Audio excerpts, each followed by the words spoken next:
Kua lahi e moi ha niwe ke te whakahaoloanga mai puipuianga he tangata motu moi kua mana ki foki ke lata moi tau whamana tuanga ke lata moi ao tangata motu he lalo langi ne whakahoko ke he a whalaile he whae tapuka male. Koe tau nei foki ne kua whamata patu e taonga niwe ke tangata motu moi kua whakatatai e lautolu e taonga hua kehe kua whakawhitai whaenga hua ki ai ke kisia he tau tangata. Koe whakaweanga manatu he tau nei, koe olasia he tau mena momoi ke osi, taha e lalolangi, taha e ono-onoanga ki ano iha. O hoko atu moe whakatutala moe e ulunga hua he whahe tangatakai motu ki he tau ono-onoanga he whaenga hua. Koe ono-onoanga mamafa motoru ke taha matanga hua ne mailonga motu mga nei ke lari ke tapaki. Ke tapaki to roto matare he tau turu tutpun. Ke he whaonganga he to koroha to turu a te mut. I loe to turu he maoni na ke he to puhala. Ai wharu mga whaoa, ai hana turu to puhala ta kawhanga, ai to puhala to tufunga lo turu.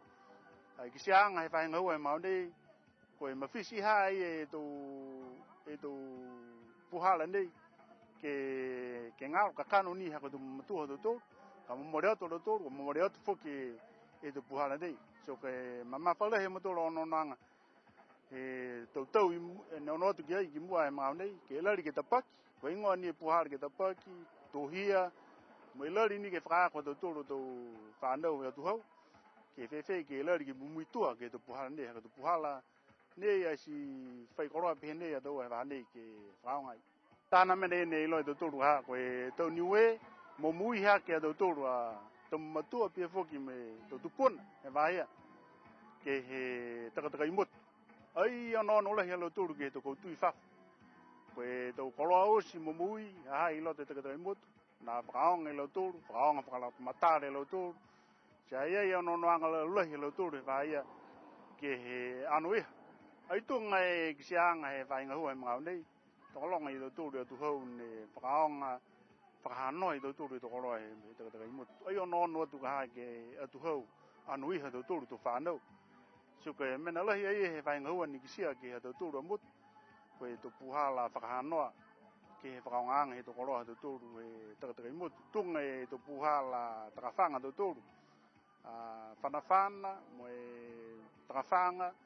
Ai ti utaka hae mena ne manako tau tūru koe. Ka kua tambai ti ka hae ke ka kano ni hako to puhala ne mai ke tau tūru whanei ke toka i tunga to pua whiris. Ko tambai di ka hai ilo te tōru ke tuke pua whiris ka whahaia ka hai te tupun. Ko tambai ne mena ke whakaonga ke lata mea. Si ko mnei ne mitake e to puhala nā ke liu te tōru ke kiskis. Ko wharu mena e whainga hua ne lari ki ono ke he mga honi. Ko lai foki e furufloala he te whakaolanga ke he aho kua whakatata he tau whanau aonga.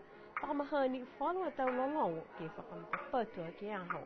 Tunga nei ka he ne wha lari mo tōru e mo i puhala. Whakatutala mo i tō futa tangata ke o lo tōru ne momotua o lo tōru e tō tangata whakaako tunga tō tōru pia whoki me tō whanau aong mo tōru a kisianga muato e whakaako e tō whanau muato whanau i kiki whawatu o lo tōru kai ki kaina si whakaako whoki lo tōru e tō momotua si muka rehe puhara ia kakai tunga rei kai kisia mo tōru ke tō moko whakamua uka rei ke tō tāra ke matua nukua kwa angata ia hana puhara ha ukala he ke hiki hana puhala. Kai muka lei ka be ako dau he tam, si vina te tam mo ia ha ke prakot. Muka lei matua ha ko e to matua ka. Se fiala la tolu ke loa mai to men he to whanau lo tu. Si ki se matolu he utangi ke whakaranga matolu he pui e he laulang. Ko mafisi hai to matua ke loa. I loa lo tolu, laulah lo tu ne loa, I loa mai he to tam. So ke puhala nei ngani ko ki se matolu. Si ai lai foke to koroa porque to tupi ke whaonga ke whakaako ke whanau kiki e kompea tau ha ke whakaako ke to tangata lele. Koe mena lahi kua manako e whainga hua ke whakaonga whakalota matala he tau tangata e tau koloa ke tangata kai motu ke muitua ke tau whakahaolanga he whainga hua.